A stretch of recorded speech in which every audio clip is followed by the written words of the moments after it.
Le continent africain en général et dans l'Afrique de l'Ouest en particulier, on peine à assurer la scolarisation universelle aussi bien à l'école que dans les daras, alors que la rue n'est pas une place pour les enfants.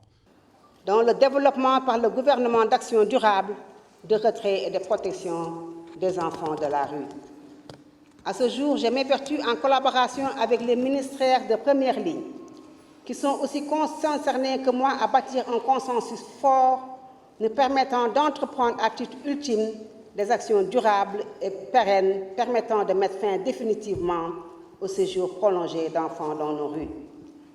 Cette démarche articulée à une option gouvernementale d'améliorer les conditions d'études et de vie dans les daras devrait être nécessairement inclusive pour aboutir.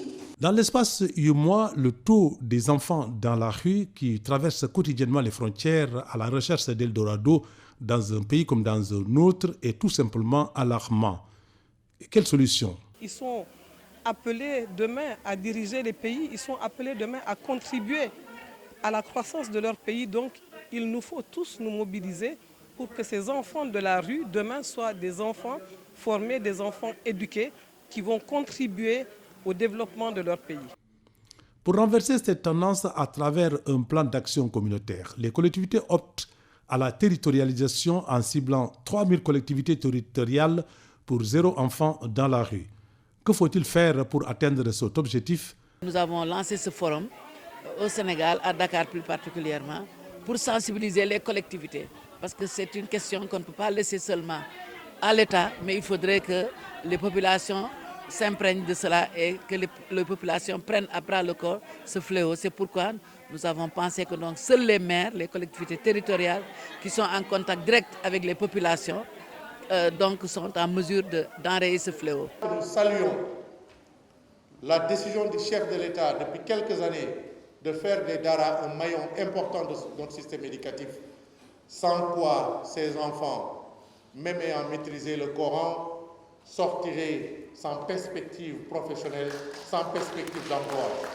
Le concept de dara moderne, nous pensons, est un concept pertinent et à même de régler une bonne partie des problèmes. Le programme Zéro Bidonville, s'il est réalisé, vous n'aurez plus d'enfants dans la rue. Les enquêtes statistiques de l'ANSD ont montré, et regardez quand vous quittez la Guédiawaye, les confins de Pikine, le matin à 4h du matin, 5h du matin, les gens viennent des bidonvilles pour venir à Dakar. Soit c'est des talibés, soit c'est des simples enfants. À côté de toutes les problématiques liées à la promotion de l'enfant et de la femme, le Sénégal gagne, l'UMOA gagne. Dans son mot d'ouverture, un forum de lancement du plan d'action en présence des délégations venues du Sénégal, du Burkina Faso, de la Côte d'Ivoire et du Mali, le ministre des collectivités territoriales, Oumar Gueye, et de l'aménagement a plaidé pour la modernisation des daras et l'engagement des parents pour la cause des enfants. Nous devons veiller à ce que ces enfants de la rue ou ces enfants dans la rue, qui sont nos enfants, ne soient pas dans ces conditions. Nous devons veiller à les scolariser, à les amener dans les écoles, dans les daras, pour étudier, pour demain être des citoyens à part entière et non des citoyens complètement à part. Faire en sorte donc de mettre en œuvre, comme le président Macky Sall l'a décidé dans le PSE Jeunesse, un programme d'investissement de 80 milliards pour renforcer l'offre d'infrastructures de formation professionnelle, à trouver le bon niveau dans la mise en œuvre de construction de lycées techniques professionnels et la mise en œuvre de clusters de formation professionnelle, la construction de nouveaux centres au métier. Il faudrait absolument que nous puissions travailler dans le sens de la formation professionnelle. Ces enfants, nous devons leur offrir un avenir, une espérance, un espoir, et ne pas nous accommoder de les voir dans la rue. Le président Macky Sall a également décidé de lancer un programme spécifique de promotion de l'employabilité des jeunes sénégalais engagés dans l'apprentissage non formel.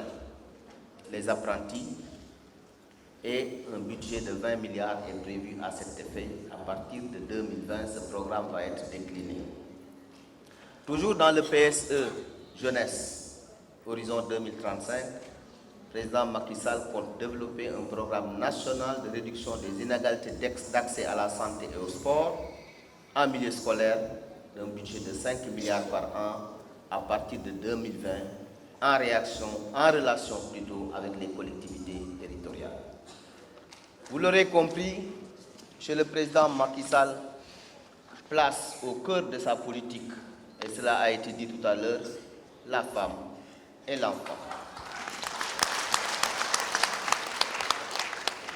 Mesdames et messieurs, la contribution active et décisive des collectivités territoriales et des femmes élues locales à l'éradication du phénomène des enfants en situation de rue dans l'espace UEMOA devient aussi un axe de travail important, apte à donner des chances de succès aux actions qui vont être entreprises chacun à son niveau pour tous les acteurs.